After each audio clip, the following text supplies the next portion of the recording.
အရင်ဆုံးရေးပေး AI ရဲ့ dashboard interface ကိုရှင်းပြခြင်းပါတယ်ပထမဆုံးစဝင်လာခြင်းမှာတွေ့ရတဲ့ dashboard ဆိုတဲ့ page ဒီ page ဖြစ်ပါတယ်ဒီ page မှာကျွန်တော်တို့ရဲ့ content ဖန်တီးခဲ့သမျှအားလုံးရဲ့ dashboard အနေနဲ့ at the glance ပေါ့နော်အကုန်တွေ့ရမှာဖြစ်ပါတယ်ကျွန်တော်တို့ဘာ post တွေဖန်တီးခဲ့တယ်လဲဘယ်လောက် drop ရှိပြီလဲဘယ်လောက် publish လုပ်ပြီးသွားပြီလဲဆိုတာအစပြီးတော့သုံးလို့ရတဲ့ shortcut တွေကျွန်တော်တို့ထည့်ထားခဲ့တဲ့ writing style တွေ content streak ကျွန်တော်တို့ဘယ်လောက်ဖန်တီးခဲ့ပြီးသွားပြီလဲ system ရဲ့နောက်ဆုံးလုပ်ခဲ့တဲ့ updates တွေဒါတွေအကုန်လုံးဒီနေရာနေအားလုံးမြင်ရမှာဖြစ်ပါတယ်ဒါ dashboard page ပါနောက် planner ကတော့ကျွန်တော်တို့ calendar view လေးနဲ့တခါတည်း content plan လုပ်ဖို့ရည်ရွယ်ထားတာဖြစ်ပါတယ်အဲ့တော့ဥပမာကျွန်တော်တို့မနက်ဖြန်အတွက် content ကို plan နေတယ်ဆိုလို့ရှိရင်3ရက်နေ့ဒီနေရာကိုနှိပ်လိုက်လို့ရှိရင်ဘယ်လို content မျိုးစားမျိုးဒီမှာရေးမလဲဆိုတာကိုဒီကနေရွေးချယ်ပြီးတော့မှတခါတည်းတန်းပြီးတော့ plan လုပ်လို့ရပါတယ်ဘယ်အချိန်မှာတင်မလဲဆိုတာတွေပါတခါတည်းဒီကနေလုပ်လို့ရပါတယ်ဒါတည်တဲ့ tutorial လေးတွေရှိပါမယ်အဲ့ဒီကနေကြည့်လို့ရပါတယ် topic generator ကကျွန်တော်တို့ရဲ့တင်မဲ့ content topic တွေကိုတည်တဲ့ကြိုပြီးတော့မှဖန်တီးထားဖို့ရည်ရွယ်ပါတယ် topic generator ထဲမှာ topic ဖန်တီးလို့ရမယ်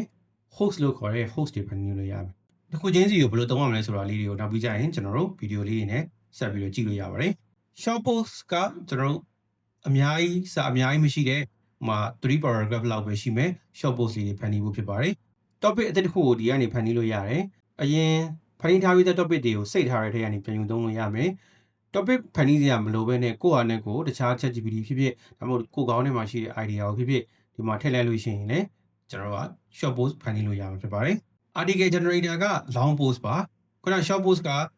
1 to 3 paragraph လောက်ပဲရှိပါမယ် long post ကတော့ article အရှည်ကြီးဖတ်ပါတယ်ကျွန်တော်တို့ရှေ့ရေးခြင်းတဲ့လူတွေအတွက် article generator ကိုသုံးလို့ရပါတယ် link to post creator ကကျတော့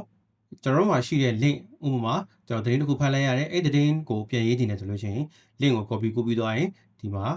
ထည့်ပြီးတော့မှ single link အနေနဲ့ထည့်ပြီးတော့မှရေးလို့ရပါတယ်ဒါမှမဟုတ် create လို့ခေါ်တဲ့ link တွေအများကြီးထည့်ပြီးတော့9ခုအထိကျွန်တော်ထည့်ခွင့်ပေးထားပါတယ်ထည့်ပြီးသွားလို့ရှိရင်အဲ့9ခုကိုပေါင်းပြီးတော့ရေးတဲ့ပုံစံမျိုးလေးရေးလို့ရပါတယ် translate to post ကကျွန်တော် translator အတွက်ပါမူရင်း language ဒီဘယ် language ကလာဒီ language တွေအကုန်လုံးကိုသူကမြန်မာလိုပြန်ပြီးတော့ရေးပေးနိုင်ပါတယ်ဒီမှာ post ကို copy paste လုပ်လိုက်ပြီးတော့လို့ရှိရင်ဒီကနေပြီးတော့ generate လုပ်ရုံပါပဲ script writer ကကျွန်တော်တို့ script ရေးဖို့ဖြစ်ပါတယ် YouTube လား TikTok လား 1 minute video တွေအတွက်ကို shorts တွေပါတွေအတွက် script ဒီကနေတခါတည်းဖန်တီးလို့ရပါတယ် copywriter copywriting အတွက်ဖြစ်ပါတယ်ကျွန်တော်တို့အယောင်းကြော်ညာ post ရေးမလား website post တွေရေးမလား email တွေရေးမလားဒီကနေအကုန်လုံးရေးလို့ရပါတယ် celebration post ကတော့နေ့တရက်ချင်းစီအတွက်ကျွန်တော် holiday special days kind of special days weird day ဒါတွေကိုကျွန်တော်ဒီကနေပြီးတော့မှကြိုက်တဲ့နေ့အတွက်ကိုကြိုပြီးဖန်တီးလို့ရအောင်ကျွန်တော်တို့စီစဉ်ထားပေးတာဖြစ်ပါတယ် RSS feed ကကျွန်တော်တို့ feed တွေထည့်လို့ရပါတယ်ကျွန်တော်တို့မှာ feed library တခါလေးပေးထားပြီးဖြစ်ပါတယ်ကြိုက်တဲ့ category နဲ့ feed library ထည့်လို့ရပါတယ်ဥပမာကိုက gaming နဲ့ဆိုင်တယ်ဆိုလို့ရှိရင် gaming ကိုတွားလိုက်မယ်ဆိုလို့ရှိရင် gaming နဲ့ဆိုင်တဲ့ဒီ RSS feed ကိုတွေ့ရပါလိမ့်မယ်အဲ့ဒီအနေမှာတစ်စင် add လုပ်လိုက်လို့ရှိရင်ကိုယ့်ရဲ့ RSS feed ကိုရောက်သွားပါမယ်ကျွန်တော်နမူနာတစ်ခုလုပ်ပြပါမယ် IGN ကိုထည့်လိုက်တဲ့အချိန်မှာ added ဖြစ်သွားပါတယ်ကျွန်တော်တို့ရဲ့ feed ထဲမှာ IGN ဝင်သွားပါပြီ article ထဲမှာ IGN က article တွေတန်းဝင်လာပါတယ်အဲ့ဒီ article တွေကိုကျွန်တော်တို့ဒီကနေပြီးတော့ create post ကနေတခါလေးတန်းပြီးတော့မှ